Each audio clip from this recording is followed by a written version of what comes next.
Bonjour à tous. Jeudi 5 janvier 2023. Bienvenue dans ce journal. Voici les titres. Tournée du ministre de l'Agriculture à Tambacounda après le chef de l'État, Aly Ngouille, a rencontré les acteurs du secteur agricole. Il a aussi visité les périmètres maraîchers rizicoles et des champs de maïs. Également dans l'actualité, cette nouvelle parution, Un éternel optimiste, un recueil écrit par Alassane Koumé. Le natif de Bokidiawe s'est entretenu avec Fatimata Banelba qui nous présente le livre dans ce journal. Et puis Cristiano Ronaldo, le footballeur le mieux payé au monde, avec un salaire de plus de 130 milliards de francs CFA par an. Le joueur portugais évolue désormais à Al Nassr. Il a été présenté ce mardi au public saoudien. Le pape III devra renforcer les acquis sociaux et mettre davantage en évidence le secteur privé national. C'est l'avis de maître Husseini Khan, le directeur général du BOSPE, était l'invité hier de Ousmane Garifay dans l'émission Le Point. On l'écoute. C'est un pape qui va travailler sur la poursuite en fait des marqueurs de la gouvernance du président de la République, c'est-à-dire un renforcement des infrastructures, modernisation de l'administration, mais aussi continuer à travailler sur la protection sociale, les défis en fait. L'équité territoriale. Pour moi, le défi du pape III sera le renforcement de la politique de protection sociale de notre pays, qui est un élément extrêmement important. Il faudrait renforcer les capacités de couverture de la maladie universelle. Il faudrait avoir un système de gestion des retraites beaucoup plus puissant pour pouvoir accompagner en fait la troisième génération. Il faudra aussi accompagner les personnes en situation de handicap.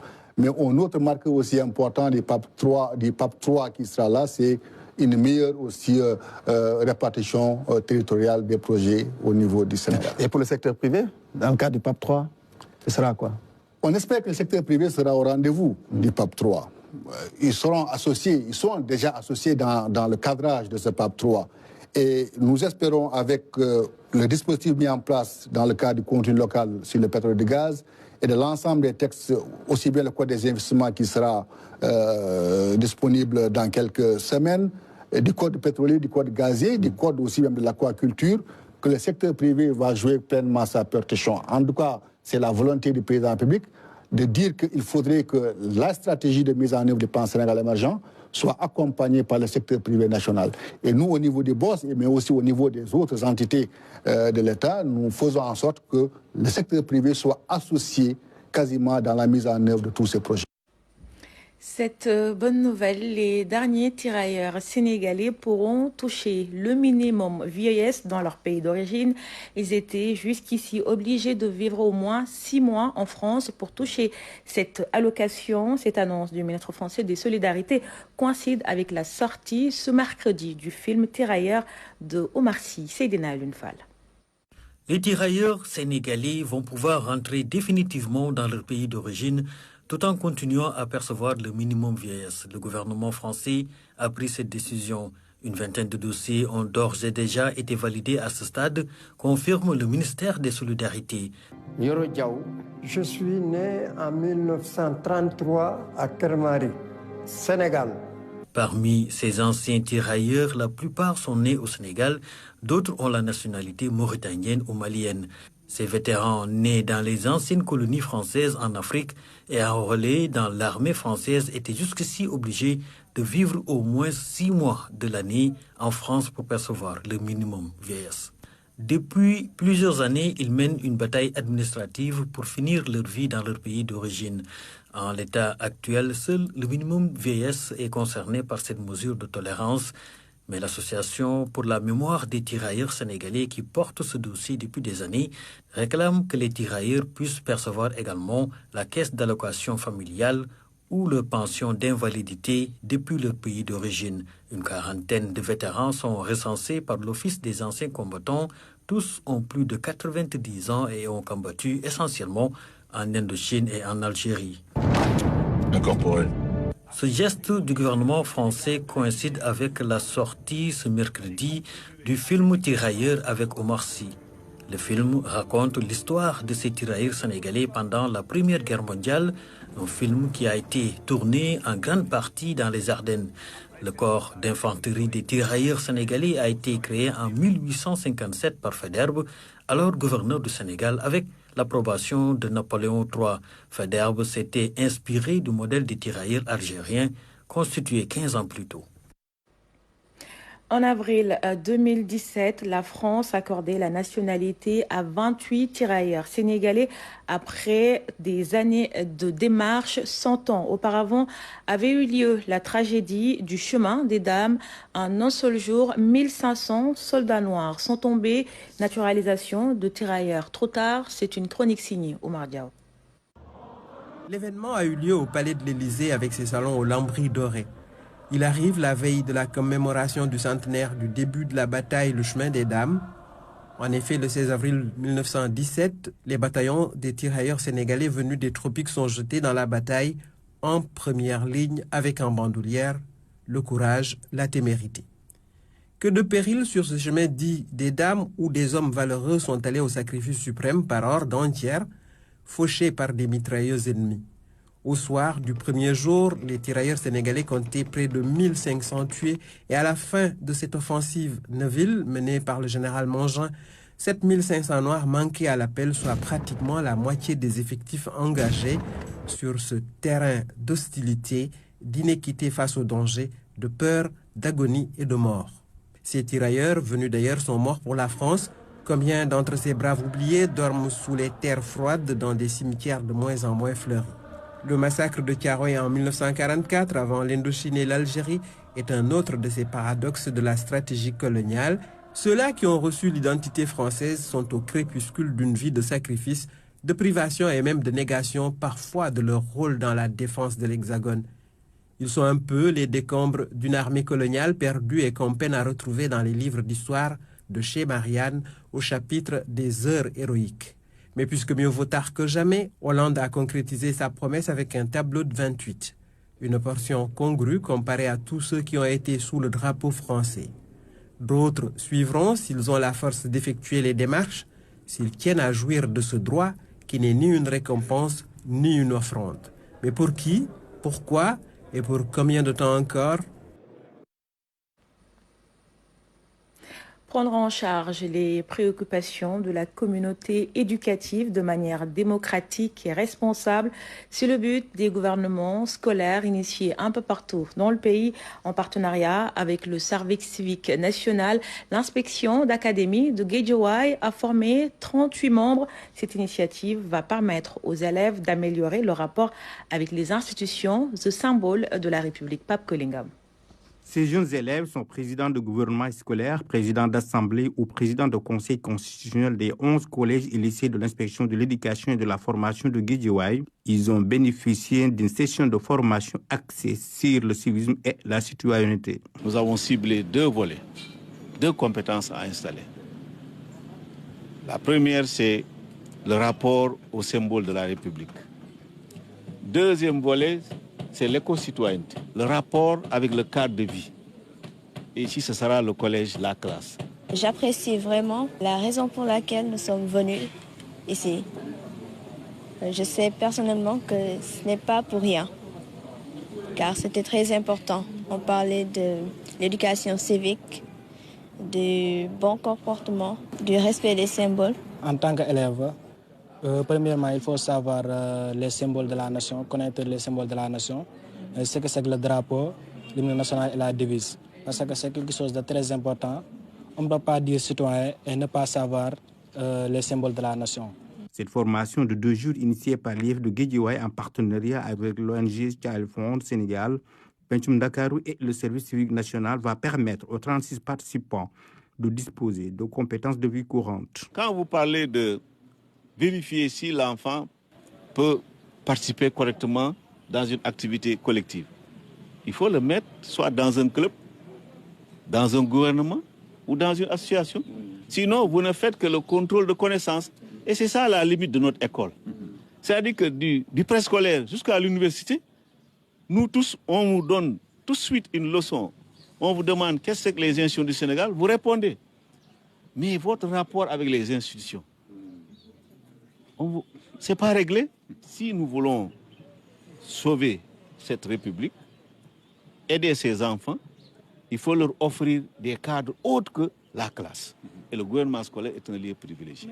À ce niveau, à des degrés de responsabilité, ils vont vraiment porter les habits de président, de membres du gouvernement au niveau de l'établissement pour être des relais pour la continuité de ce que nous faisons au mieux, l'éducation. Mais ce qui est important aujourd'hui, avec l'expérience des gouvernements scolaires, les enfants se sentent plus responsables, se prennent en charge et sont de bons relais pour ce que nous leur inculquons. Plusieurs thématiques ont été élaborées au cours des 2 jours de mise à niveau. Le civisme et la citoyenneté, la Convention des droits de l'homme, la budgétisation et la planification. La signature des contrats d'objectifs entre les gouvernements scolaires et les partenaires ainsi que l'élaboration des plans de travail annuels ont mis fin à cette session de formation. En santé, maladie très contagieuse, la tuberculose trouve un terreau fertile en milieu carcéral. Des cas sont enregistrés dans les prisons et pour éviter le développement de la maladie, l'administration pénitentiaire et le programme national de lutte contre la tuberculose se sont rencontrés. C'est pour renforcer la prévention. Oumar Diaw.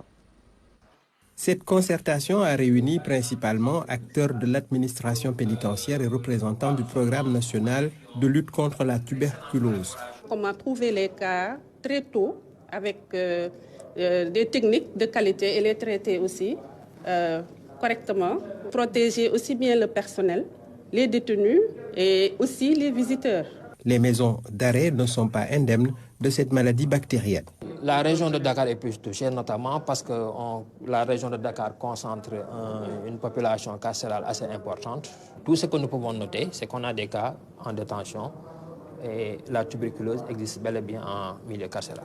Admettre l'existence de la tuberculose dans ce milieu spécifique, c'est déjà s'inscrire dans une logique de la combattre en abaissant les facteurs de risque. Qui dit milieu fermé regroupant plusieurs personnes parle de transmission plus facile des maladies comme la tuberculose, car cette transmission se fait par voie aérienne. Faire un dépistage de masse pour pouvoir détecter les cas très tôt dès leur entrée par un screening. La détection précoce des cas est nécessaire pour éviter la dissémination des germes dans un environnement propice. Quand nous avons un cas, s'il n'est pas pris en charge très tôt et correctement, on peut avoir une dissémination de la maladie et c'est ce qu'il faudrait éviter. Formation des personnels sanitaires pénitentiaires, implication des districts, conception des prisons, suivi des prisonniers élargis en cours de traitement, autant de points qui ont été au menu de cette rencontre. Je vous le disais en titre, Cristiano Ronaldo a été présenté au public d'Al Nassr. Il a signé dans ce club saoudien un contrat d'une durée de 2 saisons et demie. Ronaldo aura un salaire de plus de 130 milliards de francs CFA, ce qui fera de lui le joueur de football le mieux payé au monde. Ibrahim Mboup. Une aide d'honneur, un stade de 30 000 spectateurs acquis à sa cause, de l'effervescence, de l'enthousiasme et de la passion. Cristiano Ronaldo a reçu un accueil plus que chaleureux au Marsoul Park de Riyad. Un accueil à la dimension de son statut. Une star de renommée mondiale, le nouveau prince d'Arabie.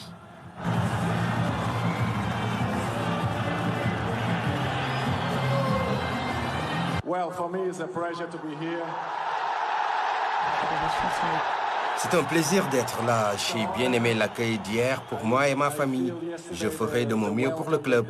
Merci à tous.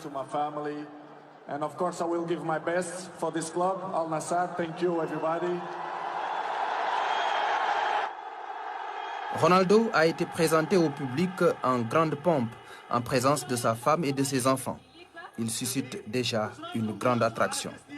Al Nassr a sorti un gros chéquier pour l'avoir dans son effectif. 200 millions d'euros de salaire annuel, environ plus de 130 milliards de francs CFA. Un salaire mirobolant. C'est bien de venir ici. J'ai battu tous les records en Europe. Je vais en battre d'autres ici. Le contrat est unique parce que je suis unique. C'est normal.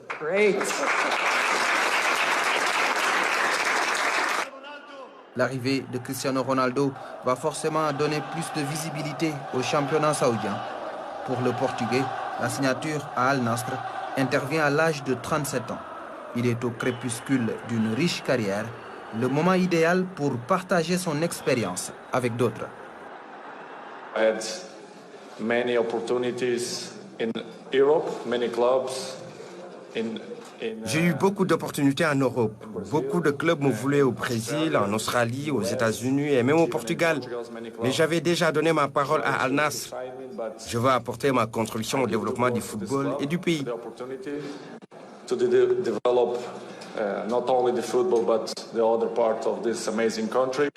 Je compte apporter mon savoir-faire, mon vécu pour faire bouger les lignes dans tous les domaines, notamment dans le football féminin. Also, a women's that many people probably don't know, but Al Nassr they have a women's football as well. Cristiano Ronaldo est en pole position pour devenir l'ambassadeur de la candidature saoudienne pour l'organisation de la Coupe du Monde 2030, conjointement avec l'Égypte et la Grèce. Sa signature à Al Nassr n'est pas seulement une belle prouesse au plan sportif, mais c'est aussi un joli coup marketing pour l'Arabie saoudite. En jeu de dames, c'est le 11 janvier prochain que démarre le tournoi international de Dakar et c'est le relais sportif qui va accueillir cette compétition. Toutes les sommités du continent de cette discipline sont bien représentées à ces joutes en présence du président de la Fédération sénégalaise de jeu de dames. Reportage Jacob Ndir et Tandara Ndiaye. Le grand tournoi international de Dakar se poursuit avec un parterre de champions d'Afrique, mais aussi de vice-champions du monde. De grands maîtres internationaux qui ont taquiné les podiums africains, mais aussi mondiaux, à l'image du champion d'Afrique en titre, l'Ivoirien Joël Hatsé, les Camerounais Jean-Marc Ndiofan, Léopold Kouade ou encore Tony Bombom. Le Malien Moussa Koulibaly va jouer les troubles fêtes à Dakar, un joueur de dimension internationale. Mais en face des GMI sénégalais, à l'image de Modou Seck, mais également parmi les têtes de file Ibrahima Gaye ou encore le jeune Saïb Niang qui a des dents longues. J'avoue que le niveau sera très élevé parce que les meilleurs Africains sont là. Je crois que c'est un tournoi qui sera très relevé et qui sera très disputé. Mais l'image forte qui a retenu l'attention du public, le duo Adama Gueye, président de la Fédération sénégalaise des jeux de dames, et Tamsir Bari, le promoteur international de ce tournoi. Je suis un féru du jeu de dames, j'aime beaucoup les jeux de dames. Donc j'avais organisé le tournoi il y a quelque temps, vers les années 90. Donc je m'étais plus ou moins retiré. Bon, aujourd'hui, me voilà de retour. Et donc mon souhait, c'est vraiment que le jeu de dames retrouve sa place d'antan. Puisqu'on trônait aux premières places il y a quelque temps. Comme l'a dit le président de la fédération, actuellement nous sommes rattrapés ou même dépassés par certains pays. Alors ce que moi je voudrais, à travers ces tournois que j'organise, c'est que les joueurs retrouvent la main et que nous retrouvions notre place au niveau africain et au niveau mondial. Les premiers résultats de la ronde inaugurale ont donné des résultats quelquefois surprenants. Georges Kouedo du Sénégal, le Benjamin du groupe, vainqueur 2-0 du GMI Morsec. Saïb Niang, lui également, avec beaucoup de kilos, a fait match nul avec le champion d'Afrique ivoirien Joël Hatsé. Ou encore le nul assez pathétique entre deux lions indomptables du Cameroun, Jean-Marc Ndiofan et Tommy Bonbo.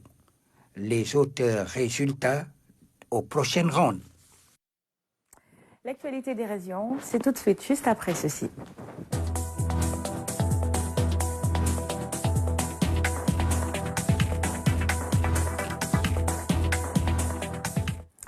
Et nous allons en Casamance pour démarrer où les PME, PMI vont être accompagnés par le bureau de mise à niveau.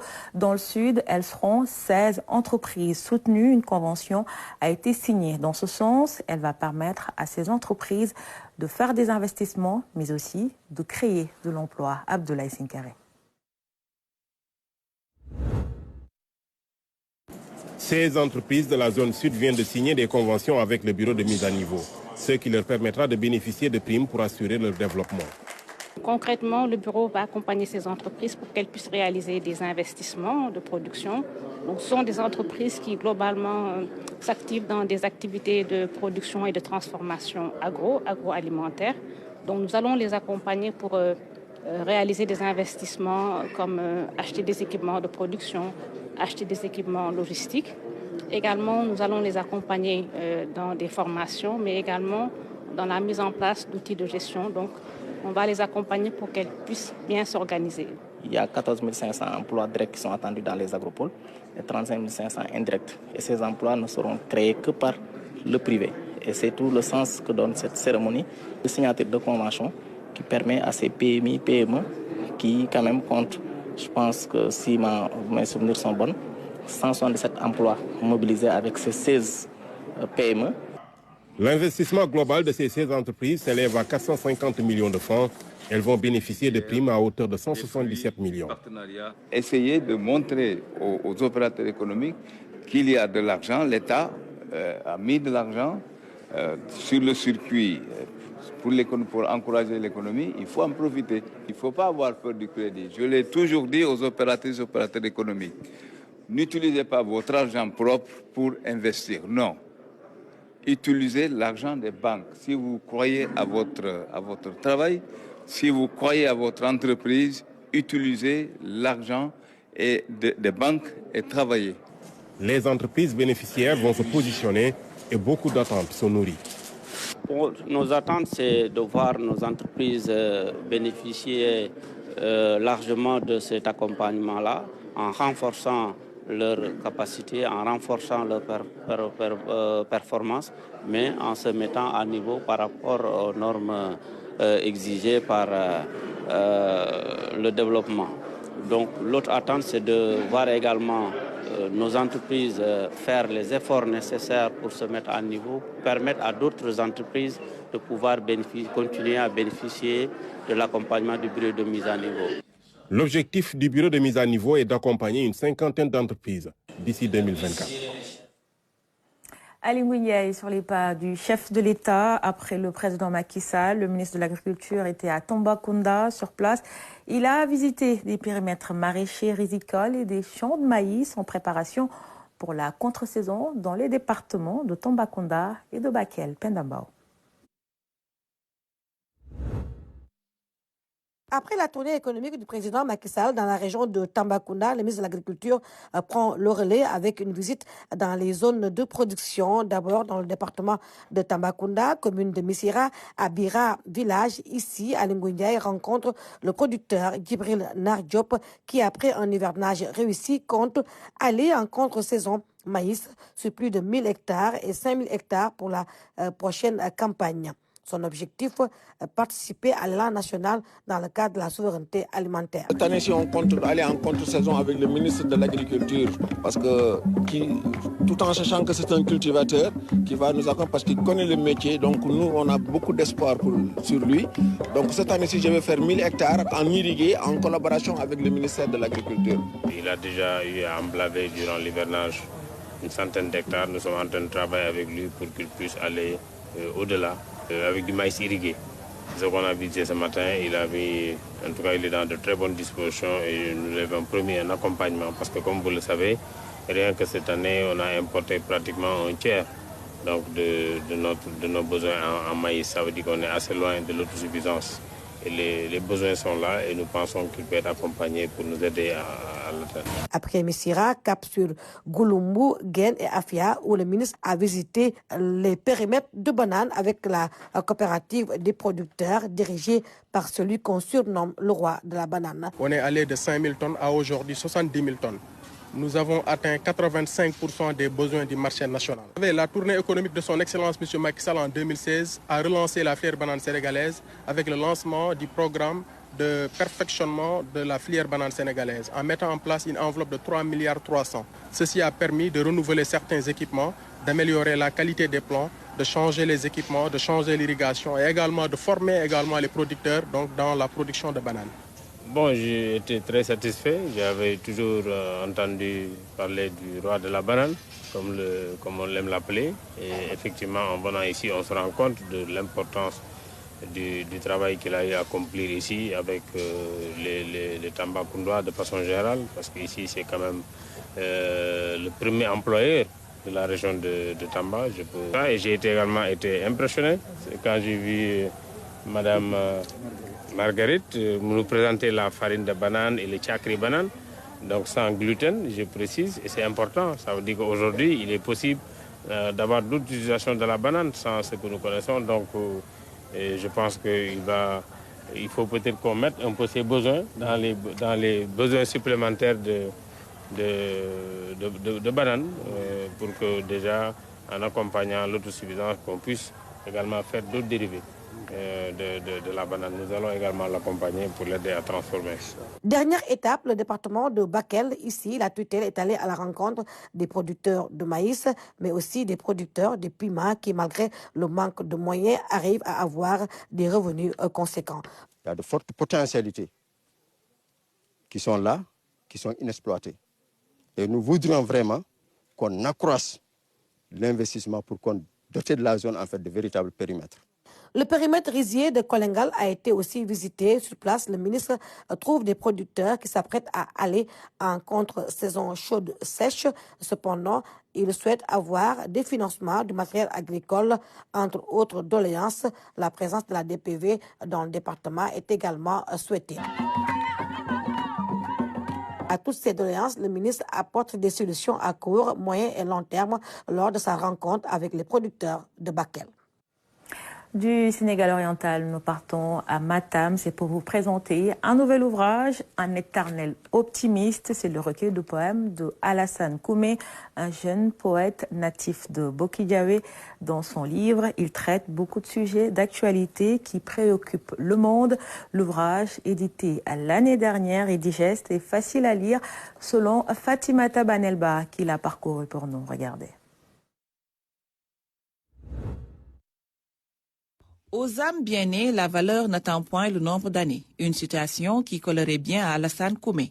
À moins de 30 ans, il publie son premier ouvrage, un recueil de poèmes dans lequel il couche tous les faits de société. Un éternel optimiste pourrait le définir aisément, tant l'écriture est simple et sincère.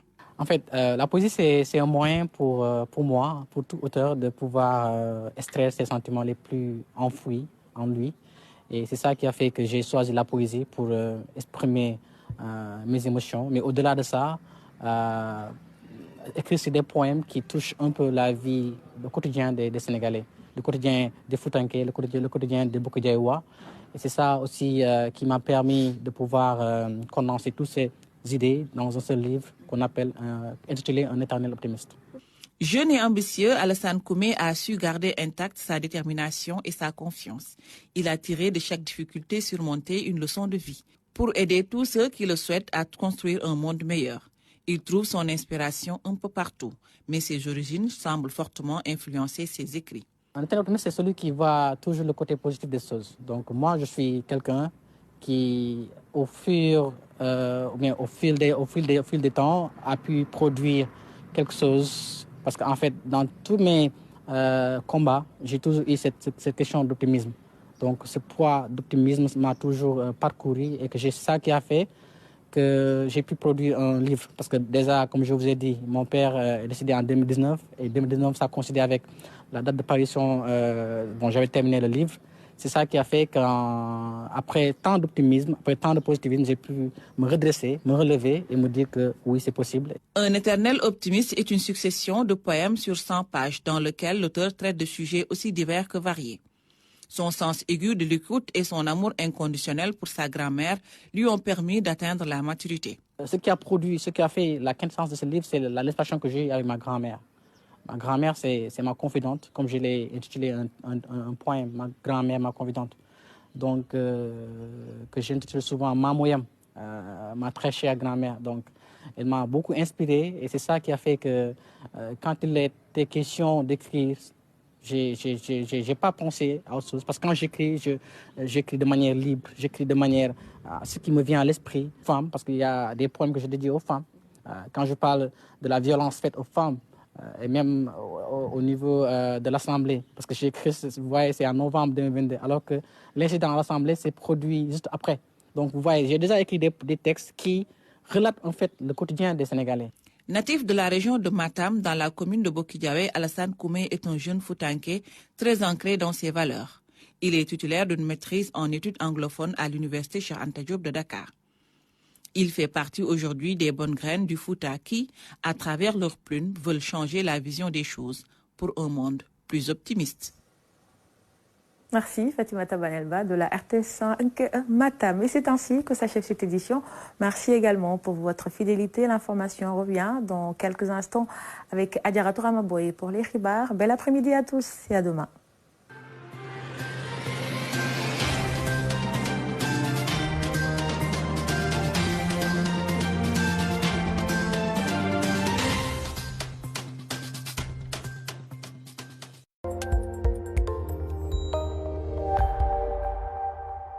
L'Afrique arrive. Le village musical Afrima à la 8e édition du All Africa Music Awards. L'édition Teranga. Ce vendredi 13